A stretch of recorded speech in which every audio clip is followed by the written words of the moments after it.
Hey there, and welcome to the Business of Business podcast. Here we are two daughters and their dad, seeking to inspire and educate you to follow your dreams of being in business by teaching you the business of being in business.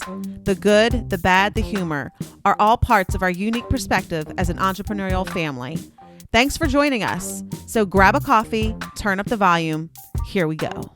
Hi, everybody, and welcome back to the Business of Business podcast, Two Daughters and Their Dad. I am your host, Stacey J. Dempsey, and the J is very important because it's what brings all the joy. And per usual, like always, thankfully, I have with me the dad and the other daughter, Jack and Jennifer. Great morning to the both of you. Good morning. Hello, everybody. Good morning, everybody. We have with us today Mary Lou Hanlon of Pet Minders, and we are very grateful that you have the time to be a part of our podcast today. So welcome. Thank you. It's a pleasure. I was looking forward to this. Awesome. Well, thank you. So we're going to just jump right into your business. And originally your business started with dog sitting. So where were you when you saw the need or just the overall need for dog sitting around you? And what was kind of taking place that prompted you to start that business? Well, as with many small businesses, this was born from a personal need. I had always been an animal lover, and I had a specific affinity towards dogs. At the time, I was working in the corporate world, in the retail industry. My husband and I at the time moved out to New Jersey. I did not own a dog at that time. We purchased our first dog shortly thereafter. The intention at the time was to get the dog and that I would learn to train it so that it would become a real family member. We could take it to the park and the beach, and it would be very well behaved. So that actually started me on my quest to learn about dog training. I was having tons of fun and found that when I was working with the dog, all my worries went away because all I thought about was just being with the dog. It was the only thing I found got me very present and in the moment. Life requires sometimes that you go somewhere, whether it be on vacation, business trip, family emergency. I came up with, well, what do I do with my dog? Her name was Ginger. And that sparked my thinking about options for animal care. The traditional kennel was there, but I just didn't feel comfortable, no matter how luxurious the kennel may have appeared, to change the surroundings so dramatically to my dog. That created my whole thought process of, well, gee, what are the options? And at that time, now we're going back about 28 years ago, there really wasn't much of an option other than ask a friend, a neighbor. And that was quite an imposition. So I really didn't want to do that. So that's how I saw the need. At the time, I was still working in the corporate world. In the late 80s, the retail industry as a whole was going through a big transition. Many smaller companies were getting bought out. Many big companies were changing hands. It was a very tumultuous time. I started to think about, well, gee, if I myself get caught up in the changes, do I really want to stay within that corporate structure, or maybe I could start my own business? Saw the need, and that's what I decided to do. And so when you were sharing a little bit with us about your story, some of the things that other topics that we have talked about in our podcast have been finding multiple profit centers within your business. And that could be, extending some arms out into some different things that still make sense. It's kind of still in that bubble overall of what you're already doing. It's a little bit about kind of, the extension from the pet sitting to the other things now that have grown from that in the last 27, 28 years. Initially, we were strictly pet sitting. And to this day, I would say that the primary client base for that portion of the business is about 60% dogs, 35% cats, and then 5% the occasional other fish, hamster, ferret. As that business grew, I had this little dog that I was training and learning more and more about dog training. She was now a number of years old. And she wasn't the first dog I owned, but the first dog I owned as an adult. I really devoted myself to the education of dog training and went all over the country and abroad to learn more and more about dog agility as a sport, dog obedience competitions, etc.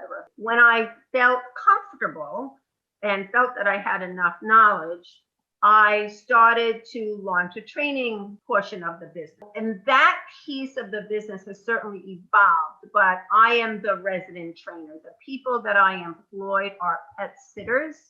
I myself, though, do the training. I have not expanded that staff, primarily because it's the part that I like the best, so I don't want to give it up. That portion of the business is everywhere from going into people's homes and they're trying to raise a puppy and they don't know how to do housebreaking or basic manners. That's one portion of it.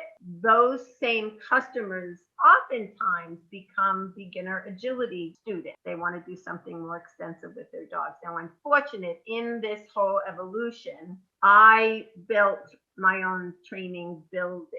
So I do have the ability to work the animals outside of their home. I also have done seminars at various dog training facilities, or I'm hired just for a specific topic. 2020 was challenging for all of us. And needless to say, I had business challenges. People were staying at home. They're not working, going out of the house to work. I actually developed a way to teach dog training via Zoom. It turned out to be wildly successful. And in fact, even though we've opened up as a country more, I still have some clients that just see me via Zoom. So I wasn't totally confident of how it would work when I first started, but it turned out to be amazing. I recall this one story where somebody was dialed in for the very first time, and they had a young Australian Shepherd who's about 5 months old, and the man and woman that own the dog are at the computer, and the dog was leaping in the air, grabbing the woman's hair. That was their introduction to me. And a few lessons later, this sweet little dog was lying nicely at their feet, and they were thrilled, as was I. So it can be done. So that takes you for the training piece and how that evolved.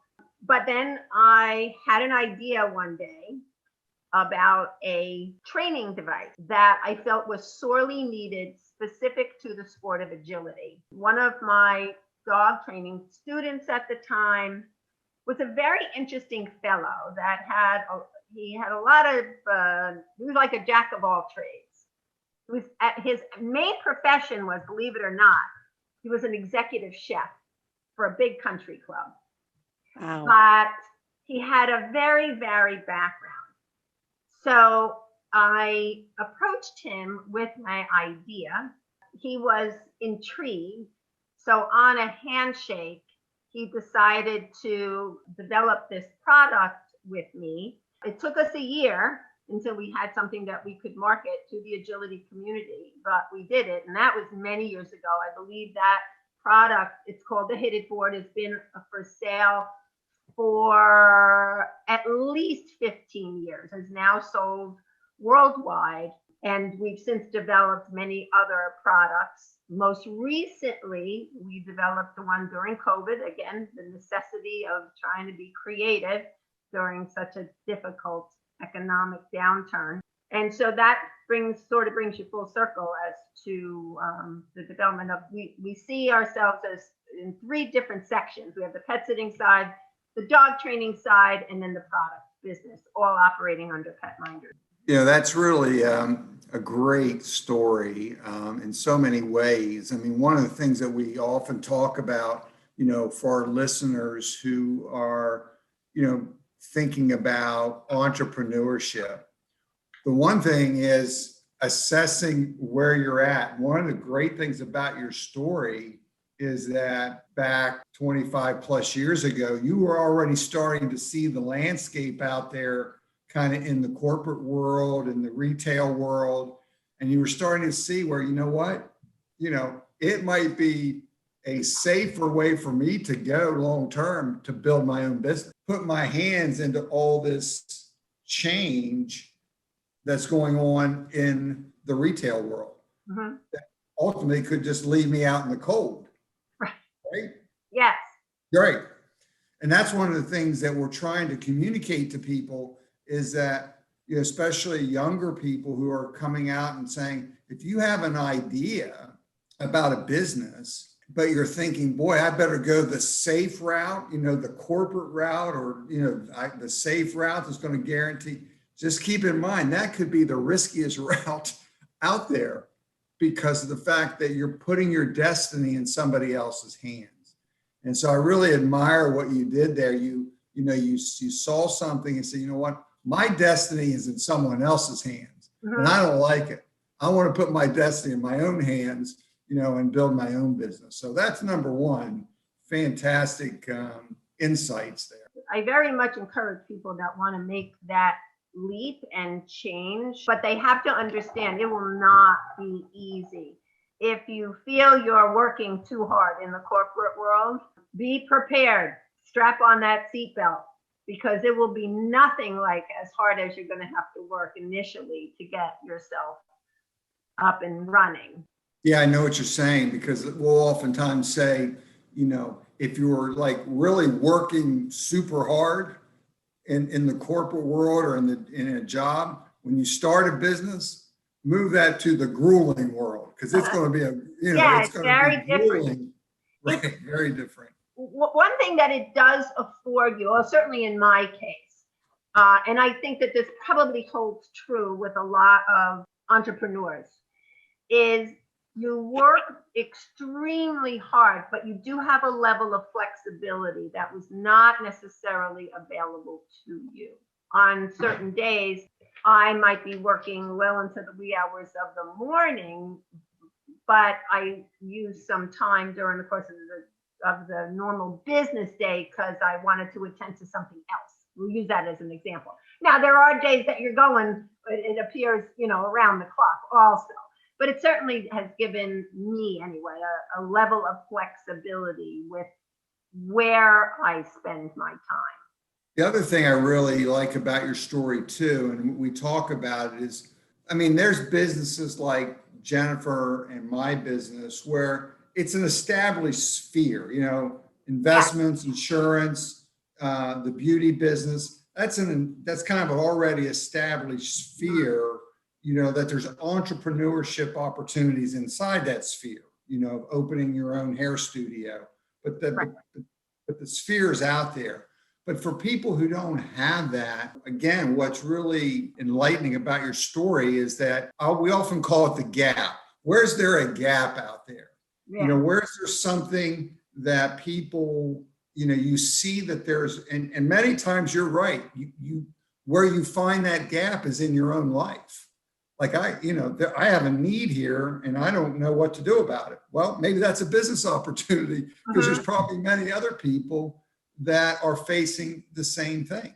Not too long ago, they have this business now called Kids Cab. People they couldn't get their kids out. They have all these activities after school and they couldn't get their kids because there wasn't enough of them. They didn't have a grandparent to help them out. So they actually had to hire kids cabs to help get their kids to the different events because they had too many kids going in too many different directions.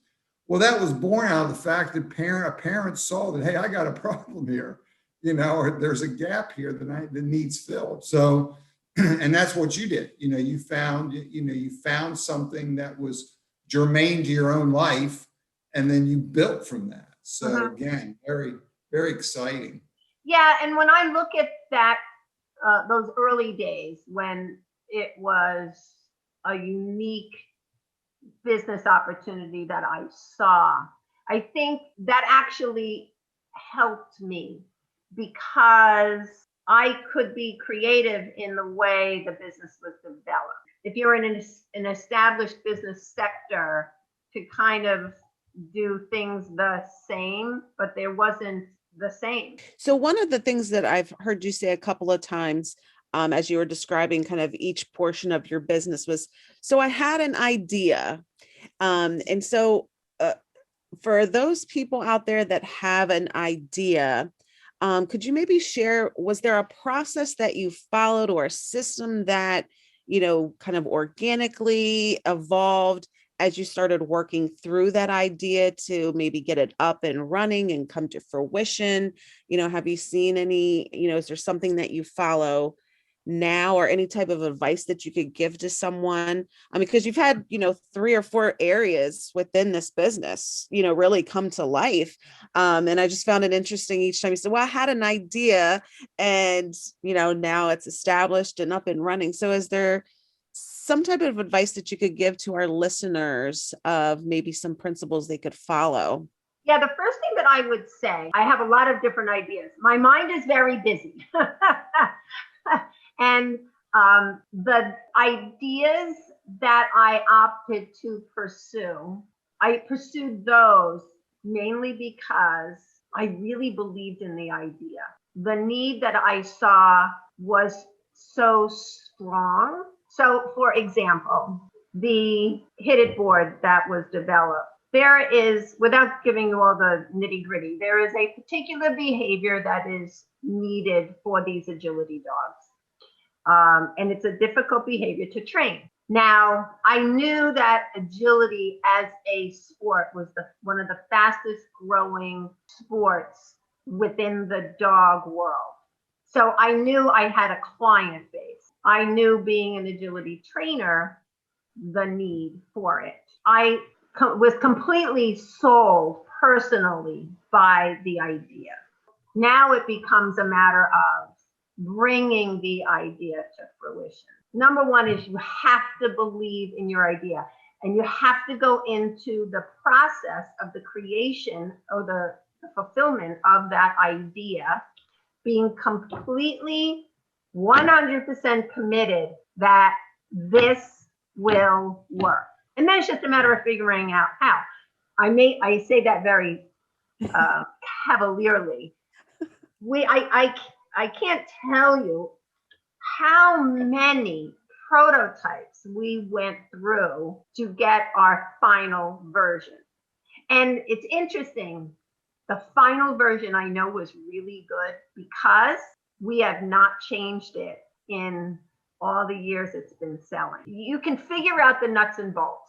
It might take you some time. You're going to have stumbling blocks. If you are so-so on your idea, then you might not be willing to go that extra push or go through that brick wall to get the answer. You have to believe in your idea enough that it will take you down to the, when it gets tough. And then I would say the ability to seek out answers that you don't have, whether it's doing research or finding people that will have that answer. Dempsey Weiss & Associates is a multi-line insurance agency successfully meeting the insurance and financial needs of the landscaping, business contractor, and agricultural community in southern New Jersey and southeastern Pennsylvania since 1989. To learn more, visit us at www.dempseyweiss.com. J Faith Hair Studio, centrally located in southern New Jersey. J Faith Hair Studio is the place to go to become the best version of yourself. Confidence in your appearance is always important, and a great hairstyle is an absolute necessity. Visit jfaithhairstudio.com to book your appointment today. So, let me jump in. Another thing that I really find interesting, and we've talked about this on our podcast, is that reinvesting back in your business. You start a business and you kind of go through, the curve where you started, and you kind of, you go down, and then you start to have some growth. You're starting to get some growth. And what I find a lot of entrepreneurs, because they went through kind of this period of struggle, now they're starting to have growth, and they want to They want to start to, really enjoy the fruits of the growth on a personal level, pulling money out of the business for lifestyle and things like that. And what I heard you saying earlier in just our conversation before we started recording was that now, you've invested in the, certainly other lines. You've built a building, for your dog training. So just talk about that a sec, how you came to the conclusion and when to reinvest back into your business for growth. I think I got to the point where the pet sitting business was doing well. I was enjoying dog training a lot. And in my case, all of the different branches that I went into were basically using the same client base. I don't mean the same individual customers I had. I mean, in a broader sense, the dog owning population. I embarked on, say, the dog training building when the pet sitting was established enough that the machine was kind of chugging along and didn't require nearly as much time on a day-to-day basis. It allowed me the time to say, okay, this is what I want to do next. It was frightening. It was a big investment. The pet sitting side of the business really required very minimal upfront investment. Building the building was a big investment. So it was a little scary from that perspective. It was something that I just really believed in. And quite frankly, for me, it was going to enhance my own personal lifestyle a lot. So I think it was a little selfish in that this is what I wanted for me. Mm-hmm. And it worked out.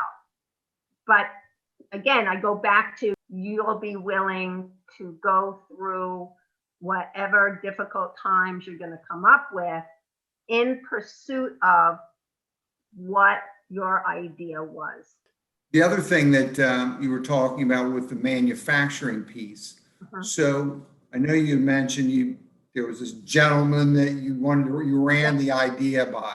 So when you're thinking about something like that, I guess you kind of knew this gentleman and thought, boy, this would be the person to run this idea by. I guess, is that how you kind of landed on that? Any service, I think, that you're providing one-on-one, the pet sitting service piece, we don't really have a lot of interaction with the human client aside from our initial consultation with that person.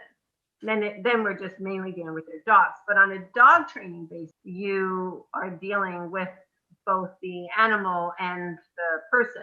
Over time, you develop a relationship with these people and you get to know a little bit about them, etc. It was just a matter of really seeing an opportunity. I mean, I hit it off really, really well with this person. He was really attuned to the things that I was teaching him. I learned a little bit about his life. I saw that it would be mutually beneficial, actually, and that's how we started. And to this day, as the product business has grown, he is my partner in the product business. Yeah, so I think for entrepreneurs out there, the concept that what you're talking about is be attentive. Be attentive to the people around you, who you're doing business with, people you're talking with. Even if start to make those mental notes that, wow, that person really seems to have a lot of understanding about, X, business or, some other type of thing that. So as you're thinking, saying, what, that would be someone that I would go to someday if I ever had a question. I mean, just making those, like you said, kind of making those assessments. You didn't know going into that conversation with this gentleman that you're going to walk away with a handshake and have and develop. No, you had no idea. Right. So that's my point. Yeah. Yes, and I think that people that start businesses, I would suspect often feel very solo. They feel alone in their quest. The most successful entrepreneurs, I would venture to guess, have a support staff around them. And not necessarily even, I'm talking employees, but people that they've met that can be extremely helpful to them, and vice versa. Right? That people in general, we want to help other people. Seems like I have all the questions here, but this is very intriguing to me. You talked about, the challenges of COVID, but it really sounds like some true innovation came out of that. Like a lot of us. I mean, a lot of us, look back and say, okay, I don't really want to go through it ever again, but there was some really good, innovative things that did come out of that, so was there a point when you went from, oh my, what's my business going to look like, to, okay, here's what we're dealing with, I need to start thinking a little differently about things? Was there a point you did that, or did you just kind of stumble onto some new ways of doing things? Well, interestingly enough, it's going to pair very closely to what you were saying about be attentive to the people that are around you. So my next product that I wound up, it was the product that I developed during COVID. I support via sponsorship, dog training podcast. And through my association with those people, they actually came to me and said, hey, do you make anything like this? So I said, I don't yet. So that's how that product was born again, and we call it the Teeter Teach It. All the products that are made by my business, they all have the suffix of it. So I have a hit it board, I have a move it, I have a squiggle it, and this Teeter Teach It. Certainly I was very open to it when I had the conversation with my associates, because, I was looking for other opportunities, and then jumped on it immediately. And what's interesting about the product, they wanted it for their students. So they saw a need of something that they needed. They knew I was already producing products for dog agility trainers to use. The Zoom dog training was definitely born out of a business overnight dropped to 80%.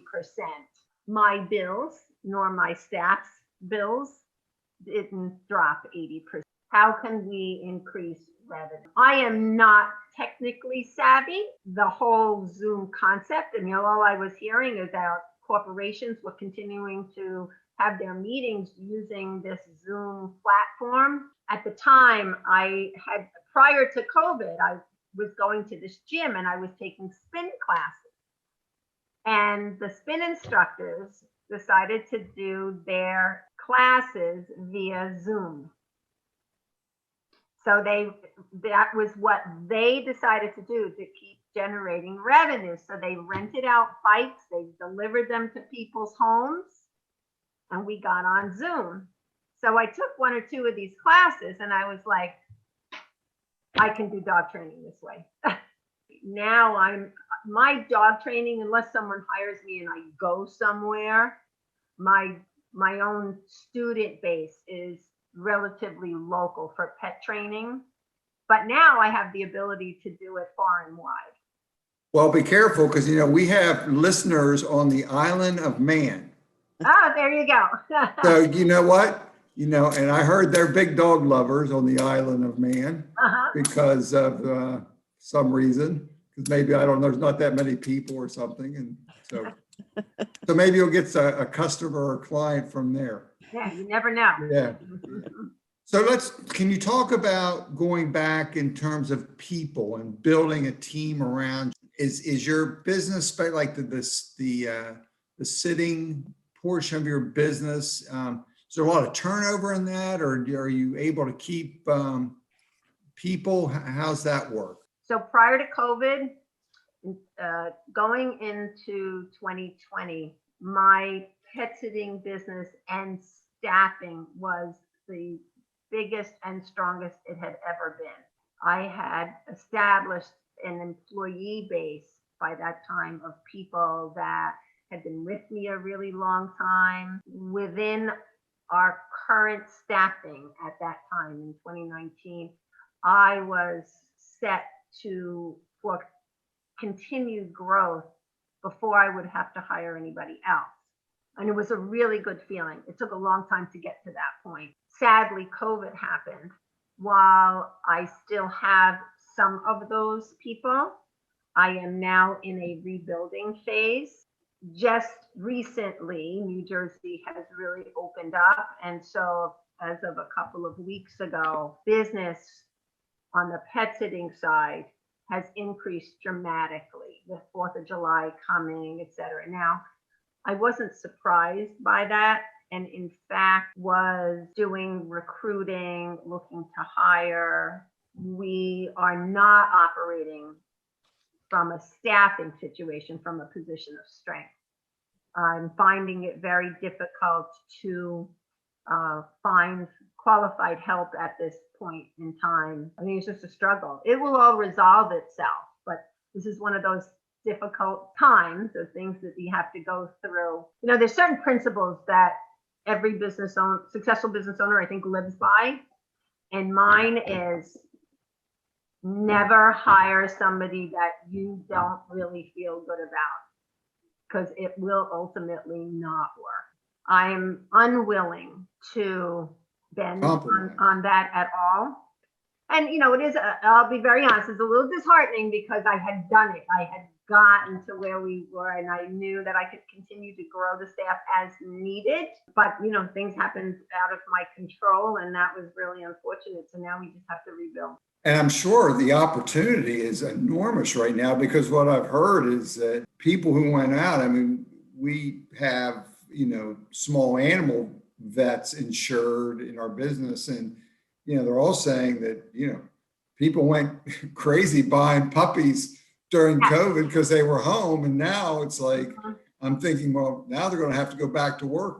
So I'm sure there's probably even a significant need for your service. Yeah. You know, it doesn't match what it was in 2019. I think that's going to take a while, but you know, over the past couple of weeks, it has gotten extremely busy. I would anticipate, barring anything else that we don't foresee happening, that will continue. You know, people, not only did they purchase animals, but they want to travel. You know, people have been cooped up for a really long time. It's just a matter of uncovering the employee base. Well, like you said, it will work its way back to. Sure. Right. Yeah. I like what you said. You said it'll all figure itself back out. Yeah. And I think that's one foot in front of the other, you know. And, you know, there's something funny. In the early days of the business, so the business function, the pet sitting side of the business functions with clients that I think fall under two different categories. There's the client base that go to work. They were out of their homes. They have a dog. Typically, and they need their dog or dogs to be cared for when they are at work. Those same clients would typically use the pet sitting service for when they were on vacation. Then you have the other portion of the client base. They didn't use you on a daily basis, but they used you when they traveled. The traveling client base worked around what I'm going to call the daily client base. So the daily client base over time had been built up significantly. And that was the mainstay. And all the vacation traveling people, that's all the bread and butter on top of that, right? right. So in the early days, when the business was, you know, like 5 years old, 6 years old, you know, sometimes daily clients, you'd have them for a long time, but now all of a sudden their dog passes away or they move, etc. When we were much smaller and a daily client, all of a sudden you didn't have that daily client, that's a big hit. Consistent income that's coming in, week out, you can schedule for it, etc. In the early days, it would get to me a little emotionally, but then I changed my tune and I said, you know what? The next one is around the corner. And once I established that mindset, sure enough, that phone would ring and there'd be another daily client there. So I'm using that same approach regarding employees right now. Well, that's great. And I hope that our listeners can really hear. And I know through Zoom right now, I personally feel that overall you just have a very optimistic mindset. You're very aware of, where your business is, the opportunities that are out there. And I think that's overall, one of the messages that we often say is that the opportunities are out there. We just have to keep our eyes open. As Jack would say, we got to get up every day, keep putting one foot in front of the other, and things will continue to happen. They just might not happen. You could go days or weeks and things just not be all that great. And then that one day it's like, your phone rings a bunch of times, you've got some new clients, you've got people to talk to. And so I overall just feel like you have this very optimistic mindset. And it's great to hear. And so I hope our listeners are feeling that, like the same way that I'm feeling it right now. So thank you. So any lasting advice that you would like to share with our listeners who are tuning in today? You can achieve whatever you set your mind towards. The other thing that you can do, sometimes it doesn't have to be all or nothing. You can start establishing the footprint, or the blueprint rather, of whatever that dream is. That's actually how I started, in that I had this idea and I was still working full time in the retail industry. But at the point in which I decided to do it full time, I had some of the essential pieces worked out. I think potentially that was a little less scary. Good advice. And, that is, you hit the nail right on the head. That's one of the things that we often share is, it doesn't have to be, I just quit my job and hope this next thing, make sure it's just going to happen. That you can, really just kind of put a pinky toe in at a time and, get your experience, get your knowledge, just get some time under your belt. So what you said was one of the perfect messages that we share on this podcast. So thank you, Mary Lou, for your time, all your advice, sharing your story with us and our listeners today. For those who are interested in connecting with Mary Lou, we will have all of her information listed in the description box below, so you'll be able to find her on social media. And again, Zoom is great for dog training, right? So worldwide, we would like to push Mary Lou worldwide in her dog training business. So to all of our listeners, thank you for always tuning in with us. Just a reminder, you can connect with us via email by sending us any questions that you might have to TWO, two daughters and their dad @gmail.com. And a huge shout out to our sponsors.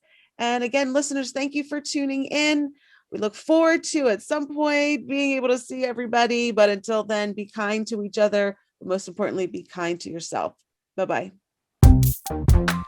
We want to thank you for listening today. Please subscribe so you never miss an episode. Leave us a positive review. And we want to say thank you to our sponsors, Dempsey Weiss & Associates and J. Faith Hair Studio.